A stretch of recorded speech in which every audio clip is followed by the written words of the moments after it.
hizmet edip daha az kazanan kimselersiniz. Saatiniz yok, dakikanız yok. Esnaf da aynı şekilde. Düğüne gidip oynayamaz, cenazeye gidip ağlayamaz. Siz de aynı şekilde makine elinizdeyse, kalem elinizdeyse haber toplamak için mücadele edersiniz. Bildiğiniz üzere ekonomideki sıkıntıların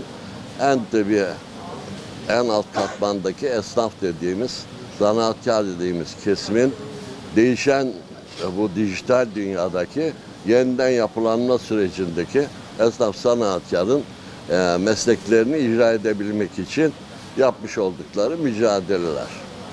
Bizim en çok üzerinde durmak istediğimiz şey tabii insanların alım gücünün yükseltilmesi, dolayısıyla esnaf sanatkar üzerindeki yüklerin azalması, ticaretteki dengenin kurulması ile ilgili. Bildiğiniz üzere tabii başta sosyal güvenlikten başlarsak veya dersek ki ticaretteki krediye ulaşma, kredideki problemlerin aşılması ile ilgili sıkıntıların gündeme geldiği bu günlerde tabii sıkı para politikaları esnaf ve zanaatkarın üzerindeki sıkıntıları kat kat artırıyor. Vatandaş fiyatlardan muzdarip. Alışveriş yapmada biliyorsunuz şu anda bile mevsimsel olarak hem sebze hem meyve fiyatları ama bir ay sonra biliyorsunuz Ağustos, Eylül'den sonra da bakliyat fiyatları. İnsanların oturdukları ev kirasından enflasyonla mücadelede belki bir imle kazanılır diye düzelsin diye yapılan zamlarla örtüştüğü zaman esnaf gene perişan oluyor. Doğalgaza %25 zam, elektriğe zam, petroldeki fiyat artışları çok yansıtılmasa da elektrikte, doğalgazda devletin desteği olsa da ama faturaları gördüğünüz zaman gerçekten esnaf iş yapamaz hale geliyor. Esnafın nefes alacağı bir alan maalesef açılamadı. Kurallar koyulamadı. Esnaf sanatkarın sıkıntıları da gün geçtikçe artıyor. Durumdaki insanların yapılandırmayla geçen dönem biliyorsunuz 47 milyar lira bir para toplandı. O da ekonomi için büyük paraydı. Hem de vatandaş devletle olan borçlarını karşılıklı mutabakatla ödediler.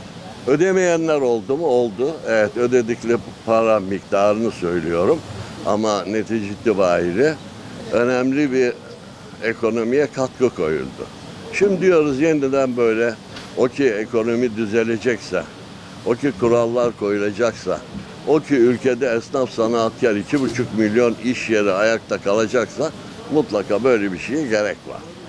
Tabii çalışanların bildiğiniz üzere çıraklık, kalfalık döneminden geçmesi için yapılan staj dönemlerindeki mağduriyetlerin önlenmesi lazım. Yoksa insanlar çocuklarını zanaata yönlendirmiyor. Diyor ki biz çocuğumuzu göndereceğiz, 4 senesi yanacak. Biliyorsunuz mağdurları denilen aslında ekonominin dinamosu olan bu zanaat belleyen, öğrenmek için ustasının yanına gelen insanlara teşvik yapılması lazım. Esnafın 9.000 günde emekli olduğu yerde yanında çalışanın 7.200 gün ekonomik krizin de farkındayız. Biz diyoruz ki karınca kararınca biz ekmek parasını kazanmaya mücadele ettiğimiz yerde devletin yükleri, üzerimizdeki yükleri paylaşmasını istiyoruz. Mesela diyoruz bu dükkanın kirası 10.000 lira. Şimdi %20 de buna stopaj, kira stopajı yatıracak 12.000 lira olacak. Diyoruz ki kardeşim bunun mülk sahibi zaten bunun kazancının vergisini veriyor. Ben 2.000 lirayı niye veriyorum? Çocuğumun rızkını niye veriyorum? Devlet bunu çifte standartta alması yanlış diyoruz. En azından kiralardaki bu stopajın kalkması lazım. Bildiğiniz üzere pandemi sürecinde Sayın Cumhurbaşkanı ile birlikteki yaptığımız mutat toplantılarda yine faizsiz krediler esnaf sanatkar için verildi. O süreçte iş yeri kiralarındaki stopaj %25'ten %10'a indirildi. Ama şimdi %27 tekrar çıkarıldı. Esnafı mağdur ediyor. Tabii öte ve kademe diyoruz. İnsanlar konforlu seyahat edecek. O ki teknoloji değişti.